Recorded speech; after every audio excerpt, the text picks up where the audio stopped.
Good evening and welcome to the Conservation Committee meeting of February 19, 2020. First item on the agenda is minutes. We have no minutes, so we're going to skip right to item A, which is John Faneros, ACC Realty, 1037 North Street, and 1547, 1553, 156th Street, Andover Streets, map 39, lot 45. The audio is 248, DEP number 3051077. I lost it. Hey, you need one? No, I have it. Just...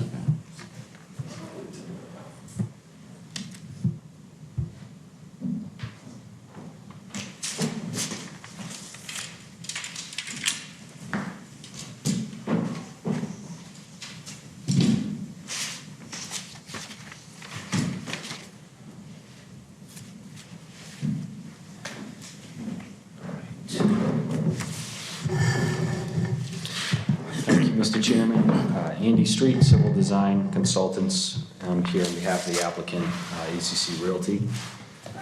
I guess let me open by saying we submitted these plans several weeks ago. We're still working through some concerns and some challenges from various reviewers on the town administration side and things like that. But what I did want to do tonight is we were here, I don't know, a month ago or so with a conceptual layout that is more or less the same as what's in your packet today. So we took that concept, we fully engineered the site, came up with new calculations and plans, and developed what you have. Really here tonight, not quite sure how this plays out next, whether there's some more changes in the layout or something like that. But should a design along these lines proceed, I was hoping to get some feedback from the commission about it, because this project has been around for over a year now, I think, in various forms and iterations and layouts and impacts and things like that. But this design is really the first time we've had substantial impacts, or any impacts, I should say, in the 50-foot no-build zone. So that's what's on this proposal, and I'm hoping to get some input should something like this move forward, that we know where the commission stands with it and can address those concerns. So I can kind of give the broad strokes overview of the parcel and where we're at and what we're proposing. This is about 1.6 acres, the intersection of Andover and North Street.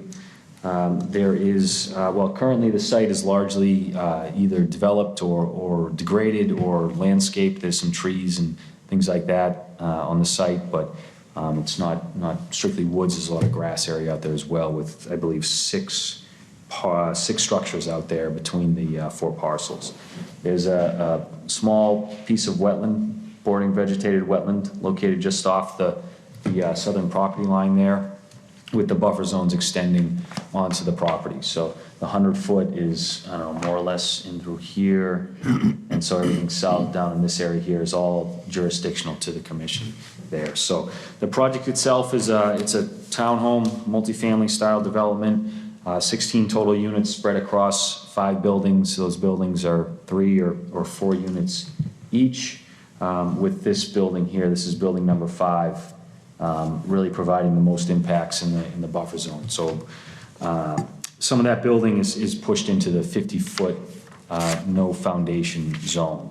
The total disturbance there is at 9.8% of the on-site 50-foot no foundation zone. And really the reason for it being there at all is really to address fire department concerns. We've worked with them pretty extensively, really since this idea of a turnaround and the layout, more or less the layout you're looking at, has come into existence, and keep trying to address their concerns, make sure they're satisfied with access and maneuvering through and around the site.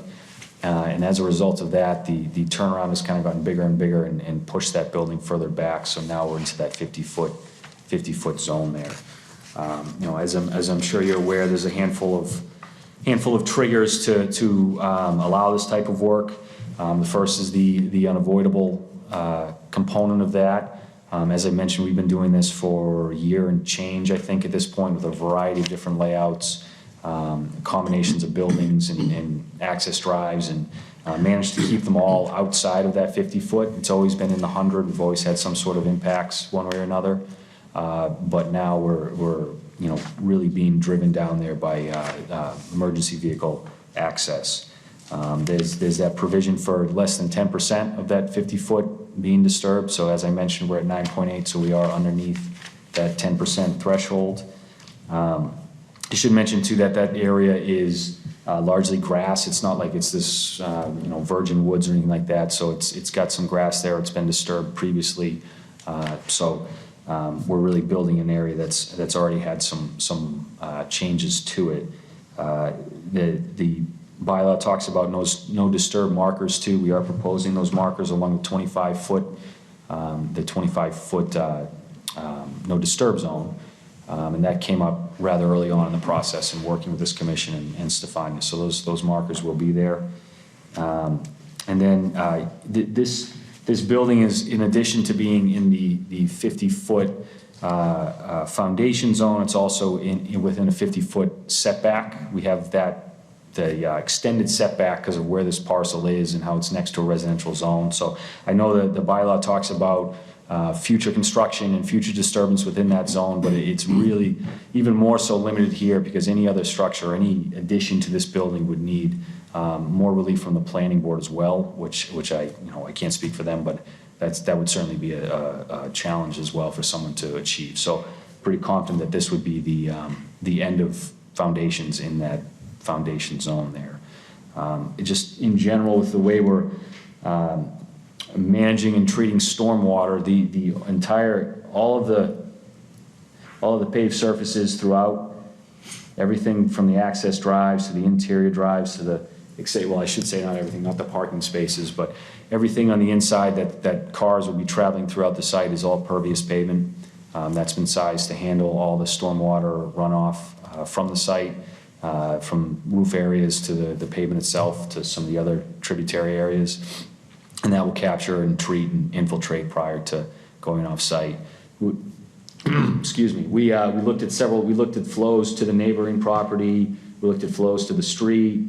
We also looked at flows to that neighbor as well, and have met or reduced peak flows in all applicable storm events there. So those components really, I know we have some new commission members, I should mention, but those components have been, as I'm sure you're aware, we've had those in place for really the duration of this project over the past year or so, and that's been pretty consistent. So, but yeah, I mean, that's, again, here not seeking any sort of action necessarily. We will be requesting continuance tonight, but really while we work through some other potential design challenges that we have, but did want to come and just get any sort of general feedback. And then if something like this proceeds in one form or another, we can roll those into a future submission.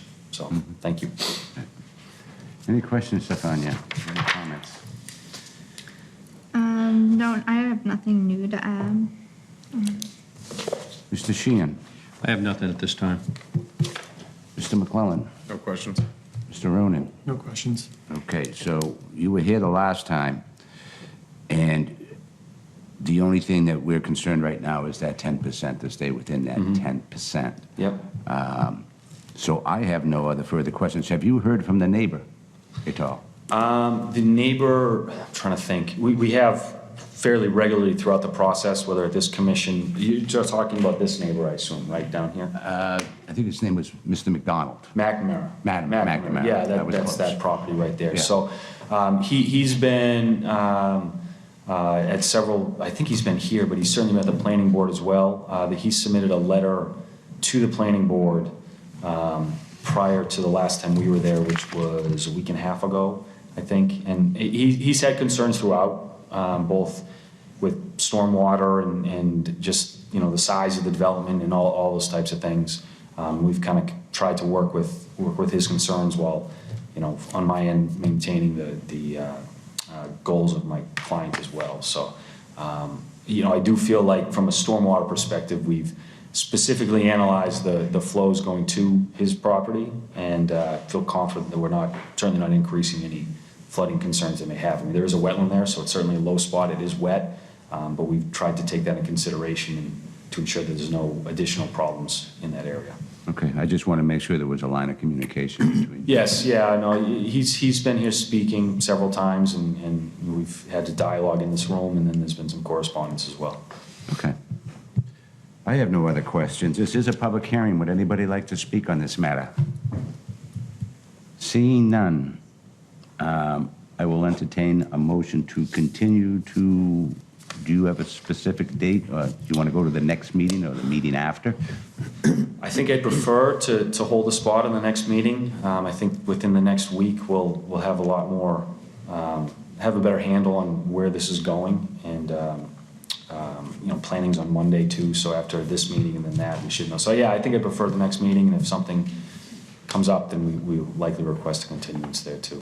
Okay. But So I'll entertain a motion to continue John Fanaros, ACC Realty, 1037 North Street and 1547, 1553, 1563 Andover Streets, map 39, lots 45 through 48, DEP number 3051077. Can I have a motion to that effect? So moved. Can I have a second? Second. All those in favor? Aye. Chair votes aye as well. Thank you. what was the meeting date? I'm sorry, is that just 2 weeks from March 4th. March 4th? Okay. Okay, great, thank you very much.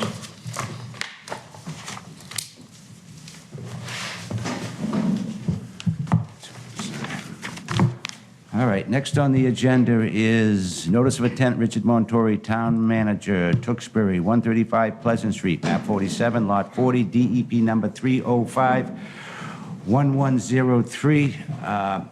Mr. Sheehan is recusing himself.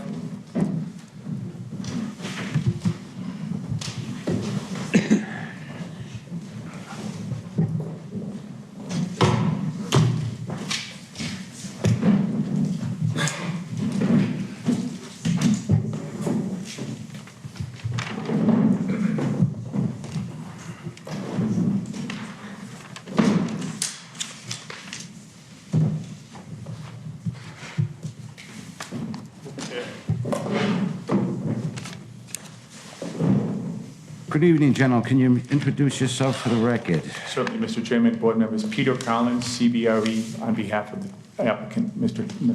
Montori, excuse me. Bill Beatrice, Flansburgh Architects, architects for the project. Jared Gentilucci with Niche Engineering, project civil engineer. Aaron Gallagher with Niche Engineering, civil engineer. Okay, gentlemen, the floor is yours. Sure, thanks. So we were here 2 weeks ago. At the last meeting, we sort of introduced the project, just the general outline of how the project is going to run, introduced the stormwater. At the last meeting, we had just received a letter from VHB that day. We have, over the past 2 weeks, been coordinating with VHB. LEC, who is our wetland scientist on the project, has been providing some information, which we've updated the notice of intent. I'll go over a quick update on what has changed since the last time we were here, just to kind of keep everybody on the same page. Is it okay if I stand? Mm-hmm. Yeah. Just use the microphone that's on there. Here? Yeah. Okay, so one of the comments the last time, I'll just generally talk about this, is the habitat study, which was completed by LEC over the past 2 weeks, and is included in the new notice of intent submission that you guys received last week.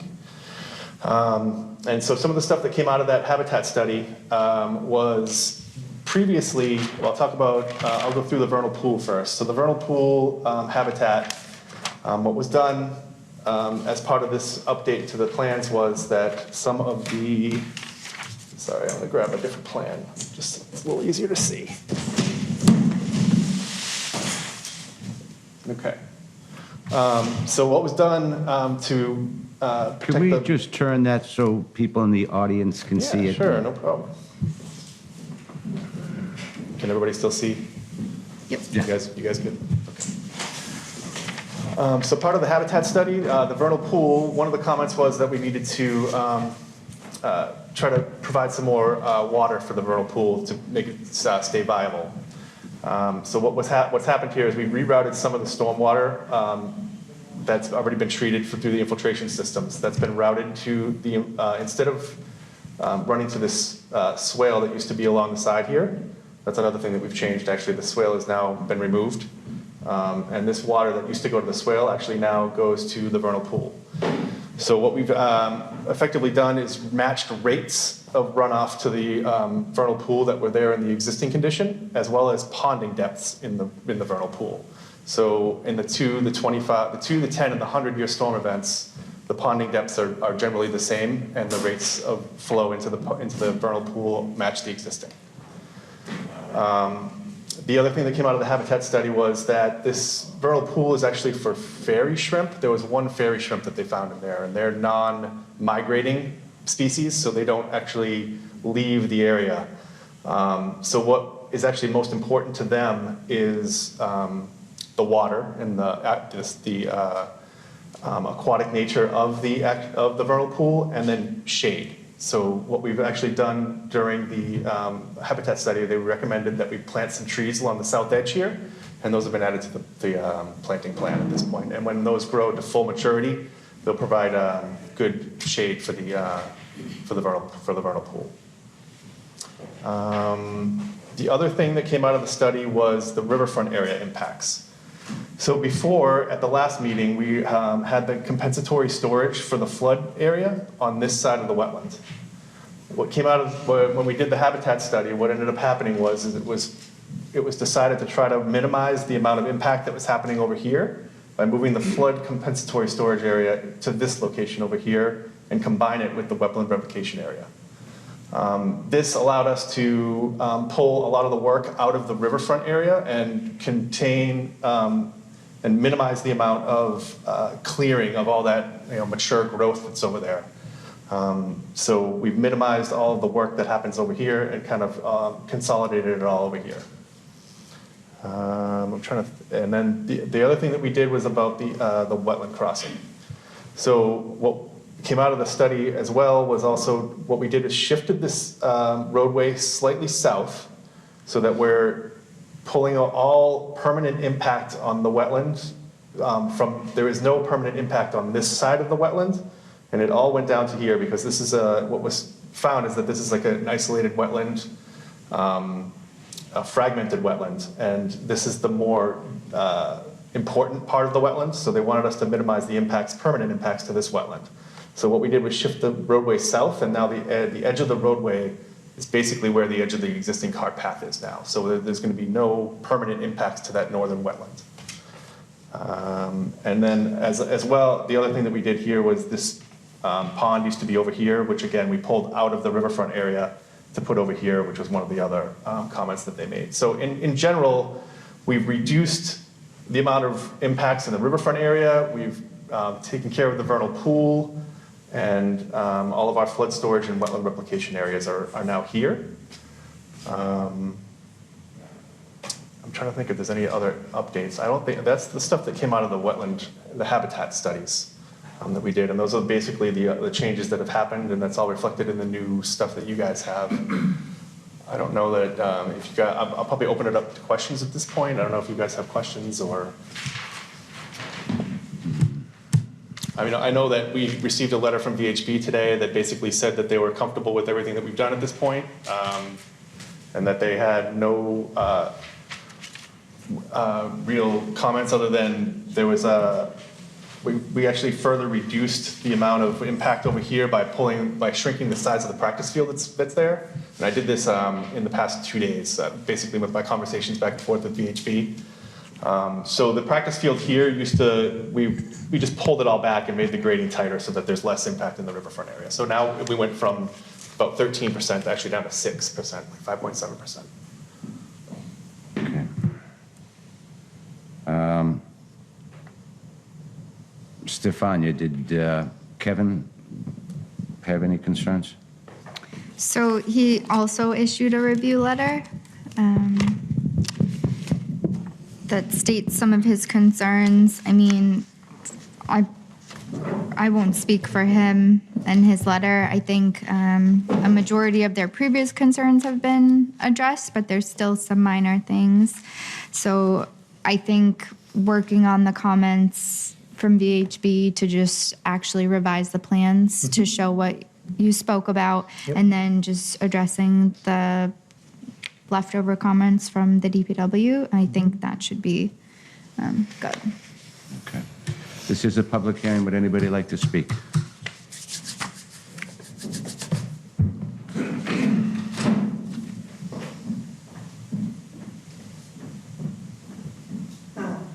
Phyllis Skiplin, 11 Monroe Circle.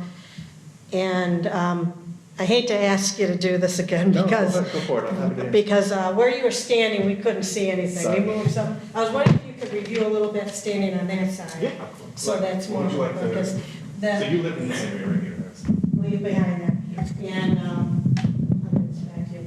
But the thing is, the other concern I have, immediate concern, is that we've got the vernal pool here, and this is the circular, is this the road, right? That's correct, yeah. Okay, so, but the field is still gonna be built at some point, is that correct? So is there a reason why that's not overlaid there? I mean, is it on there and they don't see it, the field? No, the field is not shown in this plan right now. All right. It's going to be, the stadium itself is, there's going to be like a set of bleachers here. The field generally sits right in this area here. All right. Could you, because that's a lot of our main questions are the wetlands and where's the water going and all that. Can you just give a quick, I'm sorry. No, no problem. We couldn't see it and I was. Yeah, no, the wetlands there's a couple of outlets to the wetlands. There's one that actually sits right here. That comes from this underground system here. So all the water from this area drains to this system, gets infiltrated back in the ground, and then outlets to this point as it overflows. So, and honestly, like the soils here are really good. So the overflow from here is not going to be much in the majority of storms. Once you start getting into heavy storms, thunderstorms in the summertime, you'll have some runoff from here. But, the nuisance storms will mostly be infiltrated back into the ground. And that'll be the same on just about everything here, all the outlets. So there's another outlet in this location. There's one here. And these take runoff from the roadway and this side of the site. This side of the site here actually drains now to the vernal pool. And the field itself actually ties into this system here and dumps out at this point. And what is over there that is draining out to? This is the wetland. This is the existing wetland right here. And what is this right in here? So this green area is a wetland, a replication of the wetland that we have to do because we're filling some of the wetland over here for this crossing. So you see this green area here? This green area is actually the wetland fill that we're doing. So there's a wetland here that we have to fill to make this road work. And because we're doing that, we have to do the wetland replication over here. And the blue around The there? blue around here is, so this red line here is the 115 elevation contour. That's your floodplain. So if we're filling in that floodplain, which we are in certain locations, so in this location here, you can see we're filling in the floodplain, you have to create the same amount of storage that you're losing contiguous to the same floodplain. So really what it's trying to do is make sure that because you're filling all of this elevation here where the water would normally flood, you have to create another location where it allows it to do that in the same location. So you're not pushing flooding downstream. Because if we just filled here and didn't do anything, like there's a potential that the water floods in other places when we don't want that to happen. So that's why this storage happens, the compensatory storage part of that. And just a quick question, so that's the wetlands, and this is, so how is that, is that ground right here? It is, correct, So yep. that's gonna It'll be dug out or something, or- well, yeah, it'll be graded a little bit, dug out and excavated, and then it'll be replanted with wetland plants and trees and shrubs and grass, and it'll eventually become natural again over the course of time, yep. All right. What was the other thing I had? Oh, was there anything else?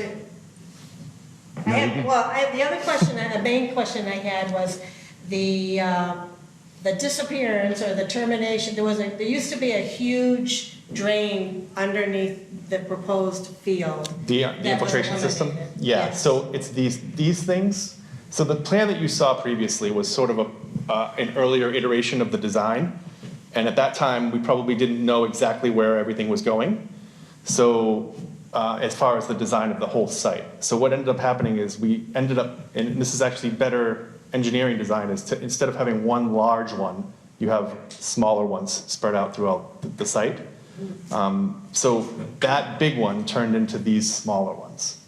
All right, and what my concern was that I mentioned at the planning board was that this field is going to be AstroTurf or something? Field turf. That's not field turf, that's not pervious, right? The water doesn't sink through? It does, Yes. but there are drains in it. It will allow water to infiltrate into the ground at this point, but there are under drains here that will tie into this pipe right here. Oh, so there are drains in there? There are drains underneath, but they're like conveyance drains.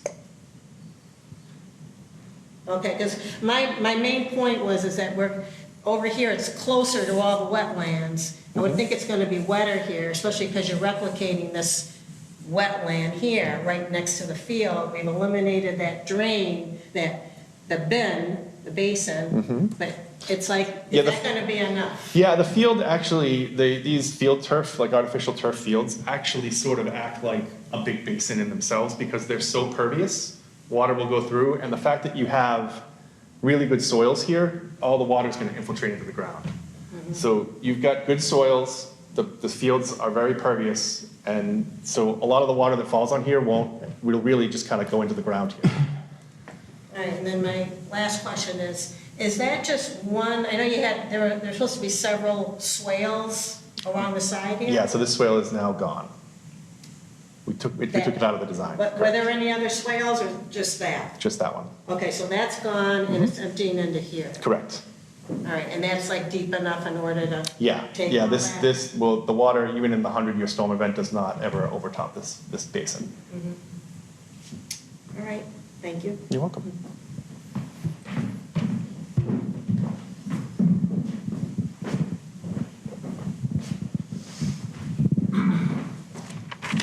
Thank you. Greg Mann, 6 Monroe Circle, I'm a butter here. I have a couple of questions. The floodplain originally was into the center of the field. Has that been finalized? I know that you have petitioned to get a change to this existing one. I know at the last planning meeting, it was stated that it hasn't been officially approved. Has it been approved? You're referring to the Loma? Was that? The Loma you're referring to, with FEMA? Yeah, so what happened, the Loma was actually filed with FEMA. They came back with comments, we've gotten them more information, and we are still waiting on comments from them. Okay, so So it hasn't been officially approved? So it has not officially No, been not approved officially, yet? no. Okay. I understand the new drainage system, and I love that you don't have the swale anymore there. Has the new drainage system been approved by the town engineer?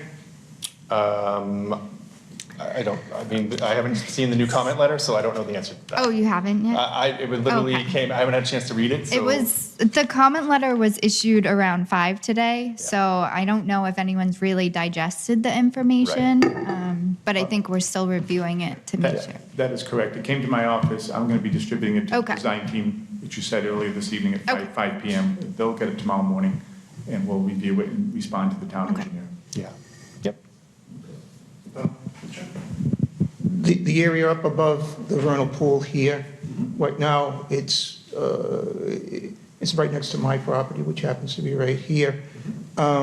It's lower than this section here, so it's going to get filled in. Is that being replicated over here, that land here? This area here is not within, no, this is not getting replicated because this is not within the floodplain, so we don't have to replicate this area. Okay, I thought that if it was called wetlands, you had to replicate it, but I guess maybe I'm wrong. Well, this isn't wetland, this is just upland. When the initial practice field that was put in here, the Conservation Commission called it, this area as wetlands. That would be the vernal pool. No, See yes, these- but the- actually, the dark blue, that's the actual wetland. Yes, I understand that, but they also considered all of this as wetlands too. At least from what I was able to get from their minutes that they produced. They would discuss practice field in wetlands, and they would consider this as wetlands, at least what I saw from the minutes of their meetings. That was the minutes for when it was a practice field, correct? When they put in a practice field into, this whole area now was a practice field, and here's the main field over here. And when they were doing this whole thing with the vernal pool and everything here, and the practice field, we weren't like right here, like so, they were talking about that as being wetlands, considered wetlands. I mean, they're likely talking about the vernal pool.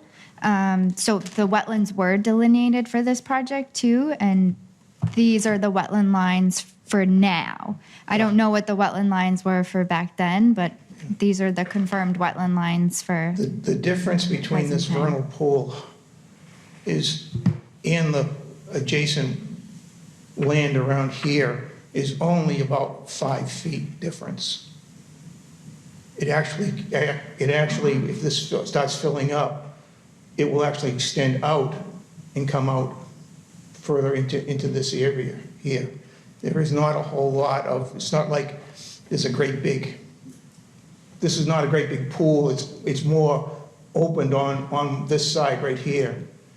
This has all been built around by the practice field, so it's probably 10, maybe 15 feet height differential, but it's open-ended here. And this is the area that I'm saying is actually, was being considered wetlands, and I was just wondering if it was being replicated. That's all. If it isn't, so for this project, it's not considered wetland, so there's no need to replicate. okay. I'm just stating what, I'm going by past history, that's all. Basically, that's as far as I can see. I hear bits and pieces of information, so it may be wrong what I'm hearing, and just let me know if it is. Is this road going to be hot topped, or is this? Okay, good, because I heard somewhere that this was going to be dirt. No. Okay, so you're going to hot top this road here? Yes. Okay.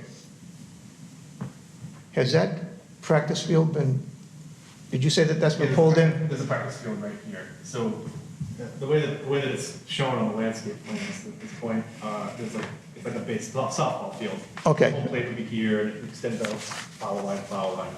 This is the outfield. Okay, Can I just jump in? Yeah. I mean, the intent of that field is it's an open grass field. Right. It's an open play field for the school to do whatever they want. Yeah. We had asked, or they had, school department asked what kind of softball field they could fit in there. So we did a quick overlay for them, but the idea is, and Peter, you can correct me if I'm wrong on this, the intent is that that's an open field. That's correct. okay, thank you very much. welcome. Thank you for your patience. Is there anybody else that would like to speak? Seeing none. Mr. McMullen, any questions? No question. Mr. Ronan? No questions. Stefan, you have nothing, right? Or do you have comments? No, I think we'll just wait for the revisions. I'll try to draft up any conditions that I feel appropriate for the project and I just have one quick question. Sure. This is relative to the building, and I know I'm not supposed to do this, but you are putting a snack shack on this thing, correct? Some type of, like a snack shack type thing? Now, there's going to be no cooking or anything? I just want to know that because if there's cooking in there or anything else like that, you're going to be required to have a grease trap, and I would like to see that. That's correct. We are aware of that, and there will be a field house, and there'll be a concession stand with prepared foods that will be served, like bags of snacks, and maybe some pizza that was pre-cooked, delivered. Okay, so it's not going to be like... There'll be no okay. cooking, there'll be no cooking at all. All right, I just wanted to make sure because There'll be before a hand sink and a toilet facility for the staff, and we've had some conversations in the past with the Board of Health Office about that. I'm Okay. well aware of it. I appreciate that, thank you. That's all I have. When would you gentlemen like to come back? The next meeting, I think. Sure. Okay, I'm going to entertain a motion to continue, what's that? March 4th is the next. To March 4th. Notice of intent, Richard Montori, Town of Tewksbury, 135 Pleasant Street, map 45, lot 40, DEP 305-1103. So moved. Second? Yes, second. All those in favor? Aye. Chair votes aye as well. Anything else, gentlemen? All right, Thank you we'll very see you much. March Thank you for your 4th. time.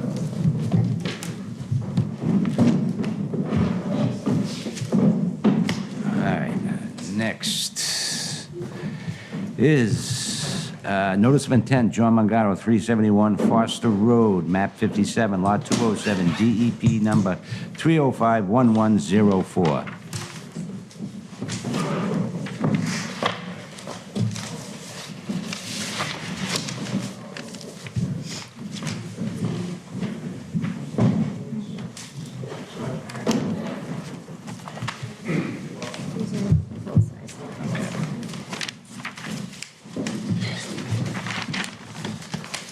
Note that Mr. Sheehan is back.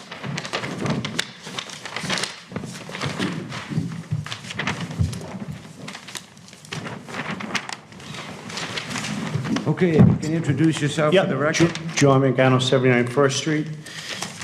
So we continued from last meeting, and we decided to move the driveway off the abutters property, which we had the easement on. Okay.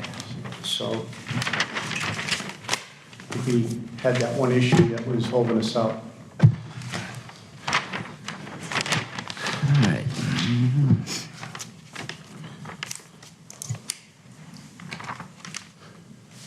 Stefania, any concerns?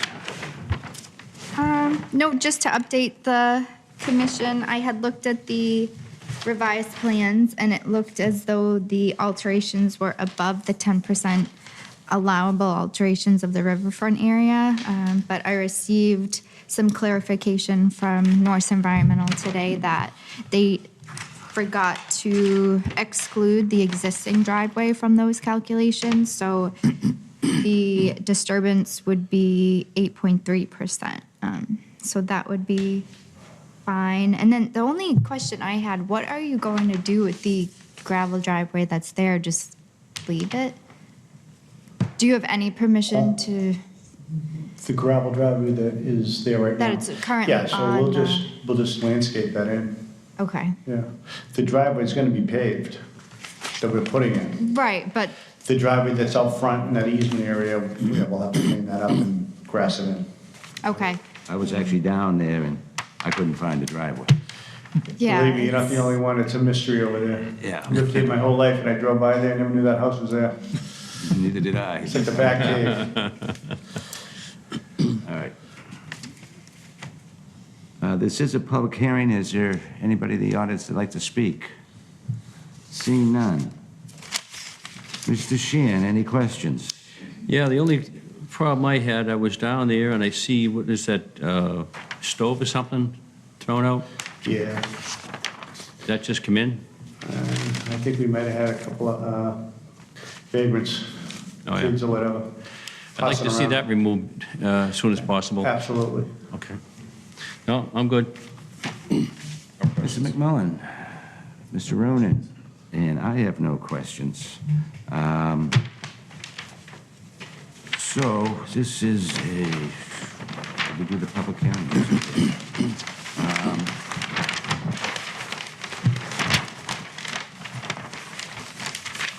All right.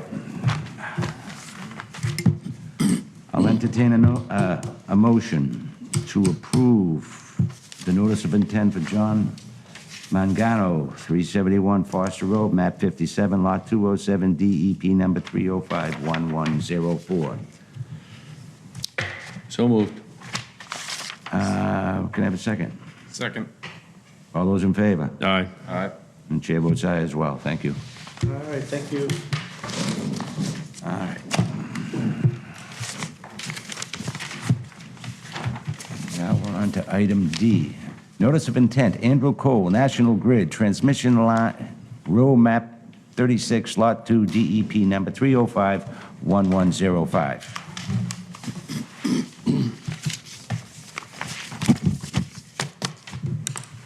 Can say your name.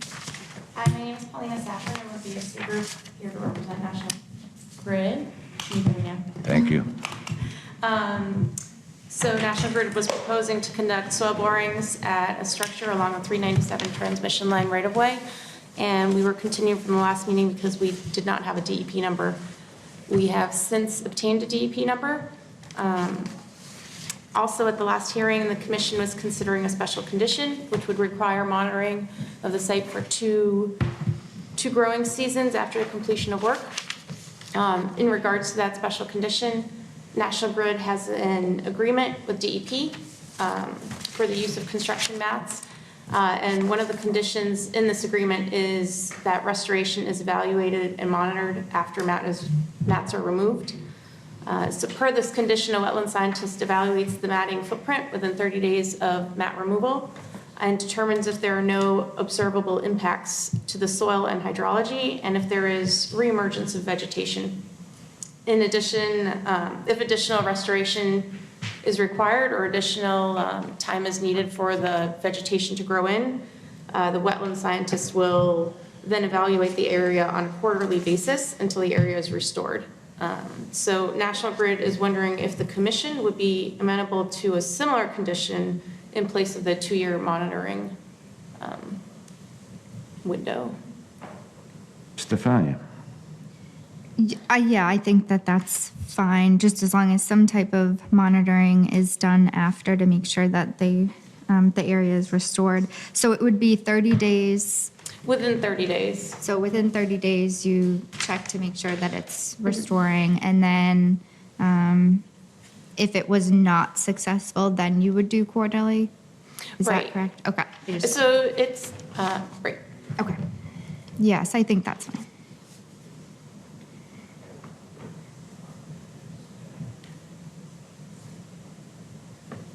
This is a public hearing. Would anybody like to speak? Seeing none. Mr. McMullen, we'll go to you first. No questions. Mr. Ronan? No questions. Mr. Sheehan? I'm very good. Okay. And I have no questions. So we're going to entertain a motion to approve the notice of intent for, you don't look like Andrew. Andrew Cole, National Grid, 394, 397, Transmission Line Row, map 36, lot 2, DEP number 3051105. And we're going to include, are we including these recommendations here? Including the condition with the requested changes to evaluate 30 days after removal Right. of the mats, and then check quarterly if restoration was not successful. I think that makes sense. Okay. What she said. Would somebody like to make that motion? So moved. Second. All those in favor? Aye. Chair votes aye as well. Thank you, dear.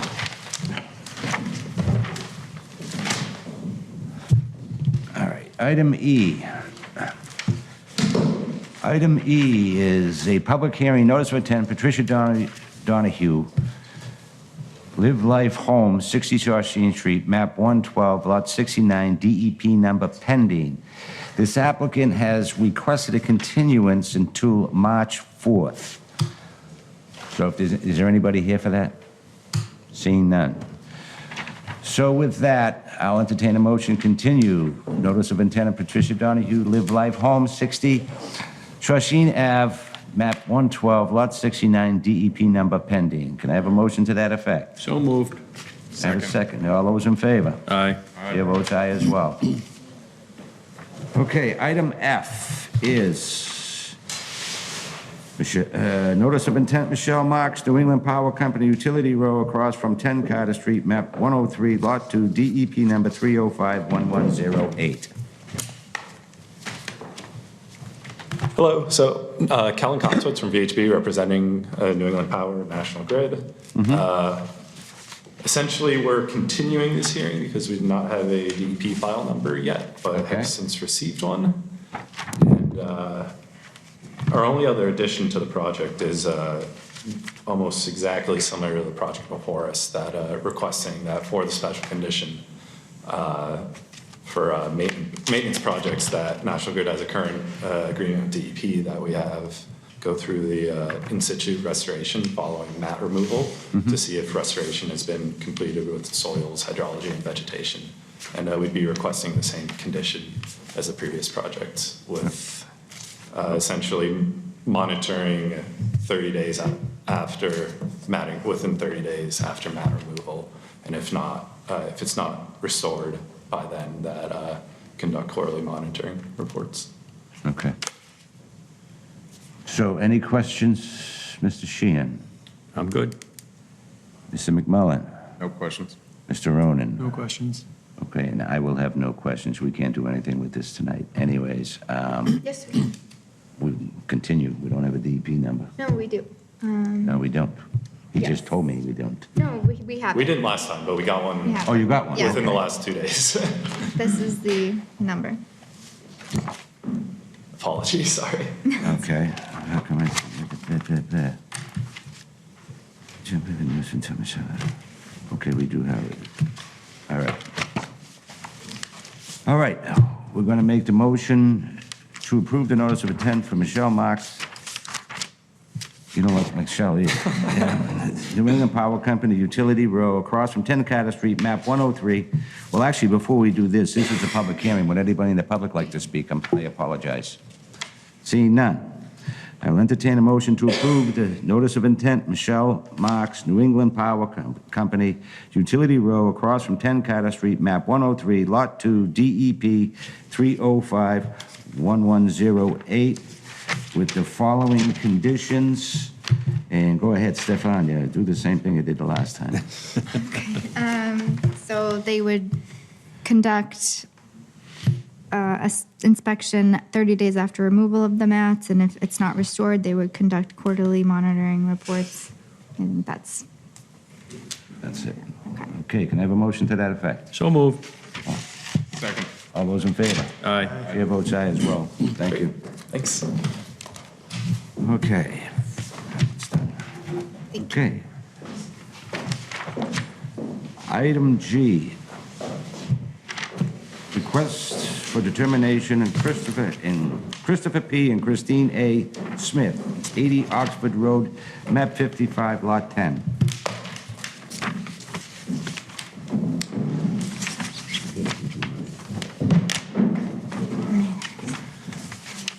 Started in a second ago.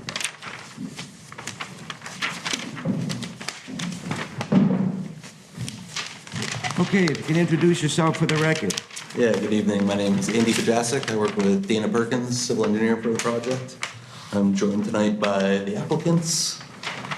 And we're here tonight asking for a request for determination of applicability for a 400 square foot house addition. There's an existing deck where the house addition is going now, which will be removed. At the closest spot, the house addition is approximately 94 feet from the wetlands. There's also a proposed deck that will be attached to the house addition, and that's 86 feet from the wetlands. Both the addition and the deck are proposed to be constructed on top of concrete piers, so the disturbance proposed for this project is pretty minor. I also spoke with Stefania this afternoon.